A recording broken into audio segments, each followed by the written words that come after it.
I want to talk today about why he treats you casually. One simple answer is because you let him. We can't stop people behaving badly, but we can decide how we react when they behave badly or when they treat us as lower value than we really are. In that moment, we get to make a decision about whether to stay or to go, whether to say something or be passive. And if somebody is continuing to treat us badly every day, week in, week out, it's because we are allowing them to do so. Now the question is, why do we allow someone to do that? What is it in us that allows someone to keep doing that behavior over and over? One reason we might give is because we really like someone or love them. When we really love someone, we want to be with them. So we'll try and justify their behavior. We'll make excuses for it so that we can still be with them. But of course, this comes down to a deeper thing too. If our self-worth is so low that we don't think we're worth more than what they're giving us, we will find a way to stay because leaving is too scary. Finding somebody else is too scary. So what now is created in our mind is what's called cognitive dissonance. The state of having inconsistent thoughts, beliefs, or attitudes, especially as relating to behavioral decisions and attitude change. What does this mean in this context? A guy can be doing to you something that if he was doing it to your friend, you would tell her to leave in a heartbeat. But because it's you, you don't take the same advice. And knowing that you're not taking the same advice you would give somebody else, you need to find a special reason, special unique circumstances why you're staying. We say, well, it's because he's really busy. Or it's because he has a really important job and he has to focus on that. Or it's because of his upbringing. Or if you're particularly good at these mental gymnastics, you'll say it's because you're particularly understanding and you have a kindness in you that can forgive the things he's doing. See, we'll find all sorts of ways to justify the situation we're in. Instead of being honest with ourselves and saying, if I valued myself more, I would have gone by now. At the very least, I would have had much more frank and honest conversations with this person so that they know my worth too. Because of course, somebody takes their cue from us. If we don't put a high value on ourselves, they don't put a high value on us either. And of course, in a relationship, when we're not communicating honestly about what we don't like and allowing someone to see the repercussions of them not treating us with enough respect, they don't feel any incentive to change. So they keep doing the same behaviors, or the behaviors get worse. They keep pushing the boundaries to see what they can get away with.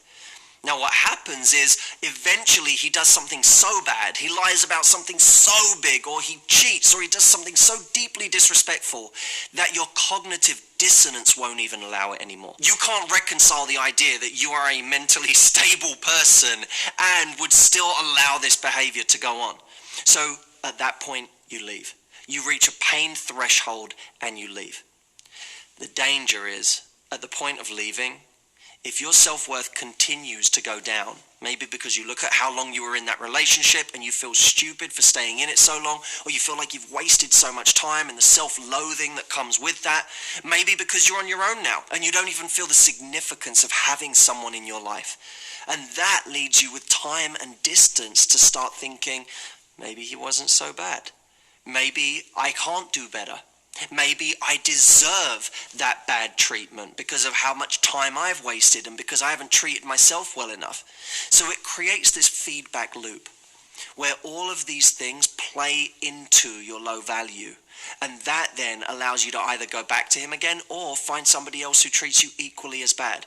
And we get into these repetitive cycles of having the same behavior over and over again to put up with. So how do you break this cycle?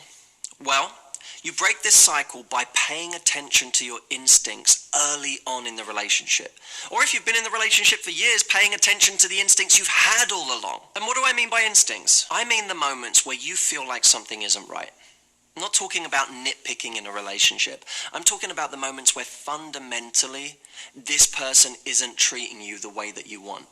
There's a simple test for this. When you think about your ideal partner, the man you want to spend the rest of your life with, and how he treats you, the level of worth, the level of value he places on you, is the person in front of you giving you that? Or are they valuing you less than your ideal partner would? See, it's not enough to have instincts. Many of us have these gut feelings that we're in the wrong place, that we're making the wrong decisions, that we shouldn't be with this person, but we don't act on them. We continuously act against our instincts.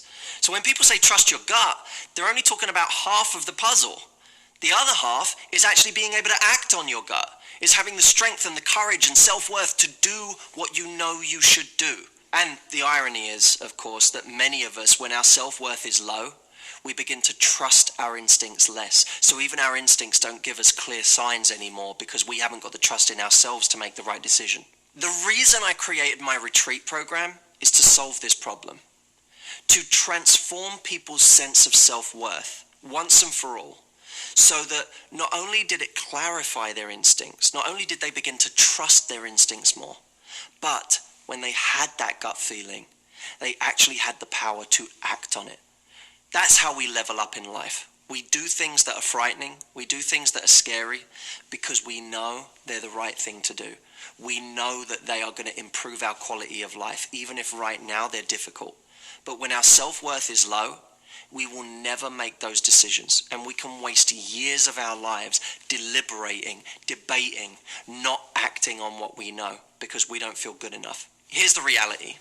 I love speaking to you in my videos every week. It's a joy to have this conversation with you and to be part of this journey with you.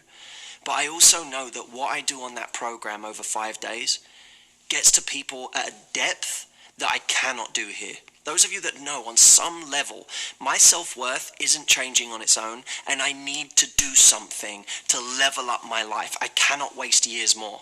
I want you to apply for this. All you need to do is click the link. It's MatthewHusseyRetreat.com. Tell us why you think you might be a great fit, and we'll tell you whether we think the program's a great fit for you. If it's not, no worries. But if it is, it might be the thing that changes everything.